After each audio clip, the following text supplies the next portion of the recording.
ఇందిరా సౌర జల గిరి వికాసం 12,600 కోట్ల రూపాయలు భూమిచ్చి సోలార్ పవర్ ఇవ్వాలని భూగర్భ జలాన్ని బయటికి తీసి ఆ జలాలతో మీ పండించేటువంటి పంటకి నీళ్లు అందించి ఆవకాడో లాంటి ప్లాంటేషన్ కూడా అడవి బిడ్డలకు అందించి వాళ్లతో ఆ ప్లాంటేషన్ చేపించి అత్యధిక ఆదాయం వాళ్లకు వచ్చేటట్టుగా చేయాలనే ఆలోచన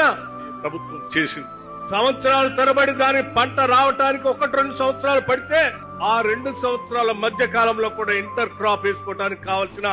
ఆర్థిక సహాయాన్ని అందించడమే కాదు, దానికి కావాల్సినటువంటి ప్లాంటేషన్ సీడ్ కూడా ప్రభుత్వ పరంగా సంపూర్ణమైనటువంటి సబ్సిడీతో అందించేటువంటి కార్యక్రమాన్ని ఈనాటి ప్రజాప్రభుత్వం చేపట్టింది. నల్లమల్లతో పాటు ఈ రాష్ట్రంలో ఉన్నటువంటి సమస్త అటవీ ప్రాంతాల్లో ఉన్నటువంటి గిరిజన కుటుంబాలు అందరికీ వారు డిక్లేర్ చేసిన దాన్ని నాతో పాటు మా మంత్రివర్గ సహచరులు అందరం దీన్ని రాబోయే